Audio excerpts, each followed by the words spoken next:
I'm Timothy, and this is Retirement Guide USA. Should you have recently reached age 65 or if a loved one will attain that age during this year, then please take a brief pause right now. There exist three particular charges that silently cease being required once that birthday arrives. Genuine funds frequently exceeding $1,000 annually currently residing inside the holdings of the IRS, your financial institution, and your local property tax authority. They possess hardly any incentive to approach you and indicate that these sums are available for you to reclaim. By the conclusion of this presentation, I plan to guide you through three potential issues, three subtle methods by which the structure continues to bill you for items you ceased owing some time back. Following that, I will provide five answers, five straightforward, easy steps that safeguard the funds you spent a lifetime accumulating without exposing it to danger and without requiring you to master anything complex. The IRS will not inform you of this. Your bank will not inform you of this. The county clerk will not do so either. Remain with me until the very conclusion, since the finest portion is at the conclusion, and the majority of individuals are never informed of this without charge. Prior to proceeding any further, allow me to relieve your concern regarding one matter. I am not offering any products for sale. I am not attempting to cause you worry. I am a retired individual seated at a kitchen table recording precisely what I desired. Someone had taken the time to explain to me upon turning 65. All information I provide is based in actual federal regulations, actual recent figures, and actual steps you can verify today. If I state one figure incorrectly, I will fix it. Allow me to gain your confidence by being precise and allow me to reveal where the funds are concealed so you can calmly retrieve them. Here is the initial potential issue, and it astonishes nearly everyone I discuss it with. The IRS silently continues to gather taxes from you well after you have gained the entitlement to cease paying them. I am not referring to anything unlawful. I am referring to lawful reductions inscribed directly into federal tax regulations that nearly nobody above 65 ever utilizes because no one ever informed them the options were there. The process is straightforward, so let me guide you through it gradually. When you submit your federal income tax filing, the IRS provides you two methods to decrease your tax obligation.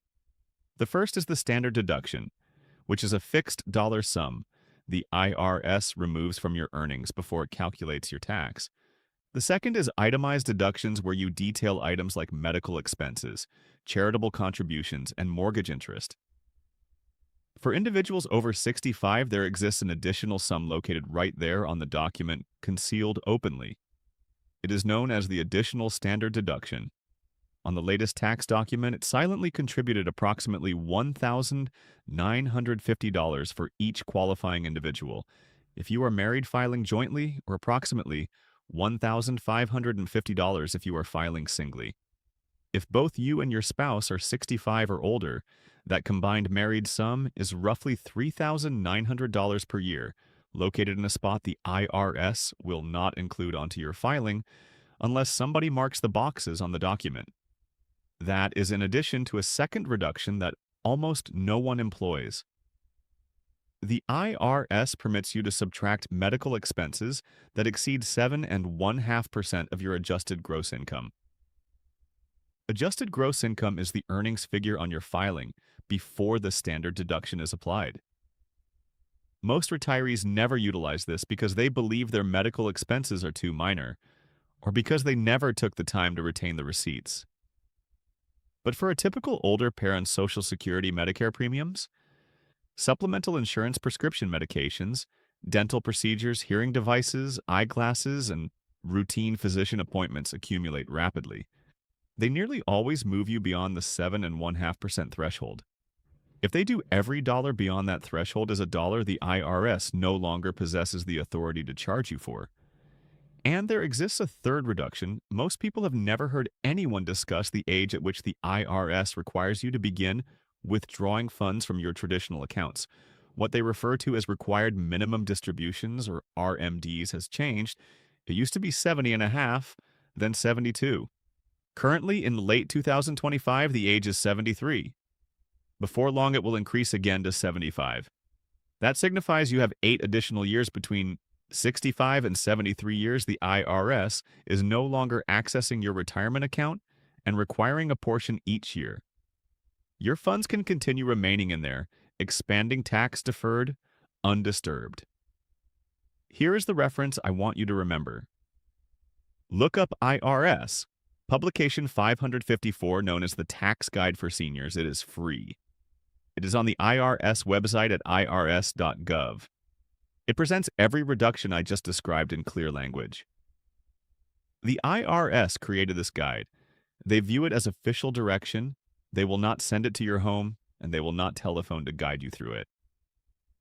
So the IRS is not your adversary here. They are not concealing anything, but they are massive. They handle over 150 million individual filings a year. They do not have time to contact every senior and say, "Hey, by the way, you ceased owing us $3,900 last year." Do not simply ignore this. Pick up the telephone. Speak with a tax professional, preferably one who focuses on senior filings, or complete your own filing. In either case, mark the senior boxes on the document. They are on the document for a purpose. Now here's the second potential issue, and this one is clever because the funds are departing your account in small, silent sums that you hardly ever detect. Your bank continues to assess you charges that are legally meant to be eliminated the moment you reach 65, and your bank is not going to inform you. The process here is the monthly maintenance charge. Nearly every major retail bank has one. If you enter a Chase location, a Bank of America location, a Wells Fargo location, or any of the regional banks like PNCTD, Bank US Bank Regions, or Fifth Third, you will discover a basic checking account that costs somewhere between $10 and $15 a month, simply for the right of keeping your money there. That is $120 to $180 a year departing the door. The bank attempts to make it seem ordinary. They refer to it as a service charge. They place it on your monthly statement in tiny print. They do not place a red marker next to it. They just allow it to continue month after month for as long as you are prepared to pay it. Here's the portion they do not tell you at the teller counter. The same bank has somewhere in its own documents a provision that eliminates that charge for clients who are 65 or older and satisfy a small set of silent requirements. Some banks eliminate the charge for any senior client with no minimum balance requirement at all. Others eliminate it as long as you have direct deposit of your Social Security or your pension. A few will eliminate it if you simply inquire. The requirements are not difficult. They are minor, but the bank will not offer them. They will not display it on a sign in the entrance. They will not mention it when you start the account. They will allow you to pay $10 or $15 a month for years because to them, that is $1,000 of easy income from a client who never took the time to request the elimination. I want to give you a reference here. In 2023, 3 major American banks ceased operations within weeks of each other. Silicon Valley Bank in March, Signature Bank in March, First Republic Bank in May. The Federal Deposit Insurance Corporation, which is FDIC, the government organization that safeguards funds in bank accounts, ended up disbursing insured deposits to over 500,000 clients across those 3 banks, about $162 billion in total. After that, every major bank in America silently strengthened its policies on what types of accounts it will maintain, open particularly for older clients with steady balances. Some banks are now terminating long-standing senior accounts completely if the balance falls below a certain figure. They send a letter, they provide you 30 or 60 days to relocate your funds. They do not truly explain why on the letter. The basic reason is that your silent $12 a month is no longer worth as much to them as it once was. And so please do not simply ignore this. Visit your bank branch this month. Bring a piece of mail that verifies your age. Bring your Social Security award letter if you have it. Sit down with someone and say the words, "Do I qualify for a senior fee waiver?" The individual behind the counter has the form. They have probably eliminated this charge 100 times. They are waiting for you to inquire. And here is the third potential issue, and this one resides in your mailbox. Once or twice a year in a thick envelope from your county that you have probably been paying without really examining it. Your state and your county silently continue to charge you for property taxes that have a senior reduction built right in. a reduction you almost certainly never requested. The process is this. Almost every state in America has some type of property tax assistance for people over 65. Some states lock the taxable value of your home the year you reach 65. So even as your house keeps increasing in market value, your tax charge stays constant. Some states remove a fixed sum, often anywhere from $25,000 to $75,000 off the assessed value of your home before they calculate your tax. Some states allow seniors to postpone the entire property tax charge until the home is sold as a silent lien against the property. A small number of states provide direct homestead reductions where the state actually sends a real check back to you. Every one of these programs is real. Every one of them is inscribed into state law. Almost none of them is automatic. Here is the portion your county clerk will not telephone you to explain. In most locations, the senior property tax reduction is something you must request. There is a form. There is usually a due date, often in the early part of the calendar year. You have to bring proof of your age, proof that you own the home, and proof that you reside in it as your primary home. The clerk office will accept the form. They will smile. They will process it. And starting with your very next bill, the reduction will silently subtract thousands of dollars from what your county is permitted to charge you. But the clerk office processes hundreds of thousands of bills a year. They do not have the personnel to contact every senior homeowner and say, "Hey, did you know this was available for you?" So they just mail the full bill, they collect the full bill, and the senior pays the full bill year after year because nobody ever said the words, "Do I qualify for the senior reduction, and what is the due date?" Here is the reference I want you to remember. Search your state name along with the words Senior Property Tax Reduction. The first result is usually the official state website. For example, in Florida, the Homestead Senior Reduction is $50,000 off the assessed value for any owner 65 or older. In Pennsylvania, the Senior Real Estate Tax Rebate Program can send a check of up to $1,000 a year. In Texas, the Homestead Reduction for those over 65 freezes the school district portion of your property tax at the prior year amount. In New York, the Enhanced Star Reduction decreases the taxable value of a senior home by tens of thousands of dollars each year. Each one is a real program. Each one has paperwork. Each one has funds on the table for you. Some of you will say, "My state does not have that." Maybe not, but your city or your county might. If your search comes up empty, call the county assessor office. 2 questions is all it takes. Ask, "Do you have a senior reduction?" And ask, "What is the due date?" Do not simply ignore this. The bill in your mailbox is real. The reduction is real. The only thing standing between you and the savings is one short telephone call. So now you understand the 3 potential issues. The IRS continues collecting taxes for reductions you never utilized. Your bank continues taking the small monthly charge you could have eliminated. Your county continues mailing the full property tax bill when the senior reduction is sitting right there on the shelf. The pattern is the same. Large organizations with very small reasons to contact you and pointed out silently billing you for things you no longer owe.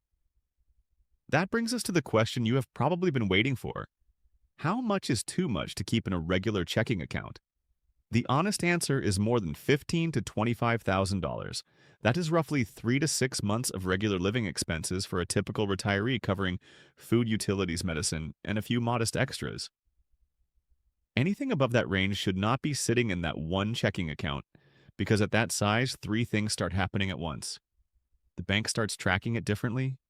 The FDIC, the government agency that protects money in bank accounts, only protects up to $250,000 per depositor per bank. So anything above that line goes unprotected in the event of a silent failure, and the checking account earns next to nothing, often less than half of 1% interest, while the cost of living keeps rising at around 3% a year, which means the money in that account is slowly shrinking in real buying power every month, even though the number on the screen stays the same. That is where the 5 solutions come in. Let me guide you through them one at a time in clear language. Number 1, transfer the excess into a high-yield savings account at an online bank. A high-yield savings account is simply a regular savings account that provides you actual interest instead of almost nothing, and it is offered by banks that do not have costly branches to support. So they pass the savings on to you in the form of greater interest. Most of the well-known online banks right now are providing somewhere around 4 to 4.5% annual interest on savings. That is not a temporary rate that vanishes in 6 months. That is the published rate sitting right on their account page. Compare that to the typical big retail bank checking account, which pays essentially zero, often less than half of 1%, and which charges the monthly maintenance fee we just covered. The 4% is real money. On $20,000 parked safely in a high-yield savings account, that is about $800 a year paid into your account. Monthly federally insured up to the FDIC limit with your money staying liquid. Liquid means you can move it back to your checking account in 2 or 3 business days if you need it. The honest trade-off is that you cannot walk into a branch. You do everything online or through an app. And transfers from the high-yield account into your regular checking account usually take a day or two. So this is not where you keep the bills you pay next week. This is where you keep the money you do not need for 90 days or more. Number 2, stagger part of your cash into U.S. Treasury bills bought directly from the federal government through a website called TreasuryDirect, which is a free government site that lets you buy Treasury bills without a broker and without paying a commission.